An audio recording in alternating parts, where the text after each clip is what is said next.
தை மாதம் பிறந்த பிறகு வழி பிறக்கும் என்பார்கள். அதிலும் இந்த வசந்த பஞ்சமி என்பது உலகத்தையே இயக்குகின்ற சக்தியின் ஆற்றல் பெருக தொடங்குகின்ற நாள் என்பது நமது மக்களின் நம்பிக்கை. இந்த வசந்த பஞ்சமி அன்றைக்கு தமிழ்நாட்டிற்கு வருகை புரிந்திருக்கின்ற, தமிழ்நாட்டில் ஆட்சி மாற்றத்தை உருவாக்கி மீண்டும் மக்களாட்சியை உருவாக்குவதற்காக வருகை புரிந்திருக்கின்ற இந்தியாவின் பிரதமர், நமது தேசிய ஜனநாயக கூட்டணியின் தேசிய தலைவருமாகிய மாண்புமிகு பிரதமர் அவர்களே, நமது தேசிய ஜனநாயக கூட்டணியின் தமிழ்நாடு தலைவர், அனைத்திந்திய அண்ணா திராவிட முன்னேற்ற கழகத்தின் பொதுச் செயலாளர்,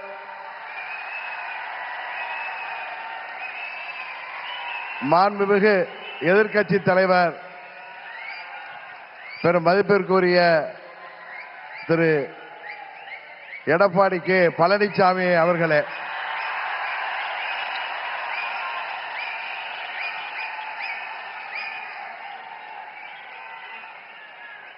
மாண்புமிகு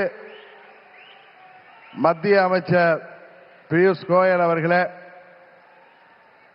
எனது அருமை நண்பர் மத்திய அமைச்சர் மாண்புமிகு எல் முருகன் அவர்களே, தமிழ்நாடு பாரதிய ஜனதா கட்சியின் தலைவர் எனது அருமை சகோதரர் நயினார் நாகேந்திரன் அவர்களே, பாட்டாளி மக்கள் கட்சியின் தலைவரும் முன்னாள் மத்திய அமைச்சருமாகிய டாக்டர் திரு அன்புமணி ராமதாஸ் அவர்களே, மற்றும் வருகை புரிந்திருக்கின்ற நமது தேசிய ஜனநாயக கூட்டணியின் அங்கம் வகிக்கின்ற தலைவர்களே, வருகை புரிந்திருக்கின்ற நமது தேசிய ஜனநாயக கூட்டணியின் நிர்வாகிகளே, செயல் வீரர்களே, வீராங்கனைகளே, உங்கள் அனைவரையும் அம்மா மக்கள் முன்னேற்ற கழகத்தின் சார்பில் இந்த நேரத்தில் எனது நெஞ்சம் நிறைந்த வணக்கங்களை தெரிவித்துக் கொள்கின்றேன். தொடர்ந்து 3 முறை இந்தியாவின் பிரதமராக இந்திய மக்களால்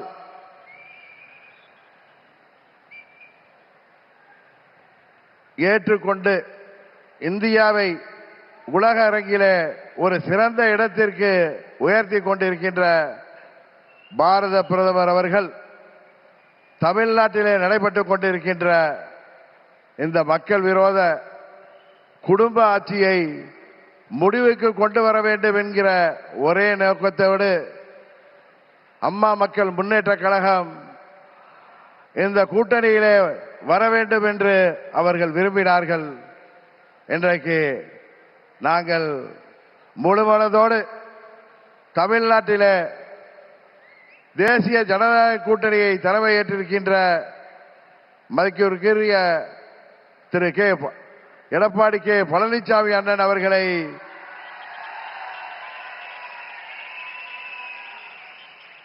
முழுமனதோடு ஏற்றுக்கொண்டு வந்திருக்கிறோம். நாங்கள் எல்லாம் அம்மாவின் தொண்டர்கள் என்பதை எதிரிகள் மறந்துவிட்டார்கள். புரட்சி தலைவர் வழிவந்தவர்கள், இதய தெய்வம் அம்மாவின் தொண்டர்கள் நாங்கள். எங்களுக்குள் சண்டை சச்சரவுகள் இருந்தது உண்மைதான்.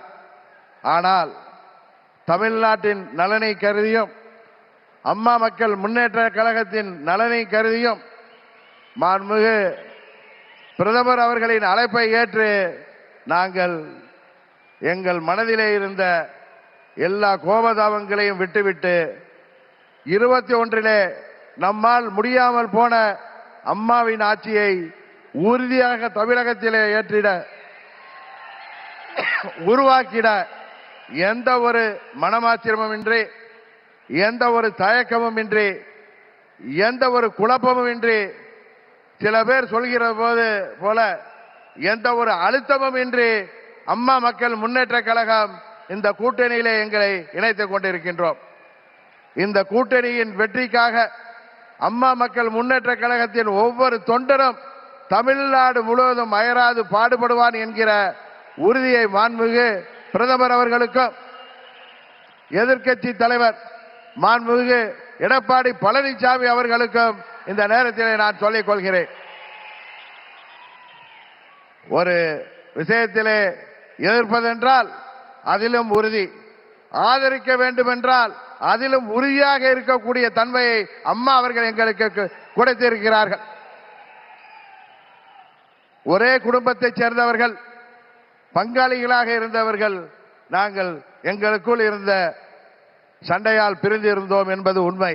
இன்றைக்கு எல்லாவற்றையும் தூக்கி எறிந்துவிட்டு பாரத பிரதமர் மோடி அவர்கள் தமிழ்நாட்டிலே ஒரு மக்களாட்சியை உருவாக்க வேண்டும், புரட்சி தலைவர் டாக்டர் எம்ஜிஆர் அவர்களின் ஆட்சியை உருவாக்க வேண்டும், எங்களின் இதய தெய்வம் அம்மா அவர்களின் ஆட்சியை உருவாக்க வேண்டும் என்கிற உயரிய நோக்கத்தோடு இன்றைக்கு மக்களை வாட்டிக் கொண்டிருக்கின்ற இந்த மக்கள் விரோத குடும்ப ஆட்சியை முடிவுக்கு கொண்டு வர வேண்டும் என்பதற்காக நாங்கள் முழுவனதோடு இந்த கூட்டணியிலே இணைந்திருக்கிறோம் என்பதை அவர்களுக்கு மீண்டும் நான் இந்த நேரத்திலே தெரிவித்துக் கொள்கின்றேன். இன்றைக்கு தமிழ்நாடே ஒரு கொலை நாடாக, கொள்ளை நாடாக மாறி கிடக்கிறது. பத்திரிகைகளையும் ஊடகங்களையும் பார்த்தால் எங்கு பார்த்தாலும் கொலை, கொள்ளை, பெண்களுக்கு பாதுகாப்பு இல்லை, போதை மருந்து பழக்கம், போதை மருந்துக்கு ஒரு ஹப்பாகவே தமிழ்நாடு மாறி இருக்கிறது என்பது வேதனைக்குரியது. இன்றைக்கு அனைத்து தரப்பு மக்களும், அவர்கள் விவசாயிகளாக இருக்கட்டும், அரசு ஊழியர்களாக இருக்கட்டும், ஆசிரியர்களாக இருக்கட்டும், மருத்துவர்களாக இருக்கட்டும், செவிலியர்களாக இருக்கட்டும், ஏன் மாற்றுத்திறனாளிகள் கூட இன்றைக்கு போராடுகின்ற நிலையில இந்த மக்கள் விரோத ஆட்சி ஏற்படுத்தி இருக்கிறது. இங்கே மக்கள் எல்லாம் வருத்தத்தில் இருக்கிறார்கள். ஆனால் திரு ஸ்டாலின் அவர்கள் தனது மகன் உதயநிதி ஸ்டாலினை முதல்வராக்க துடித்துக் கொண்டிருக்கிறார். அதை, அந்த குடும்ப ஆட்சியை உறுதியாக நாம் முறியடிப்போம்.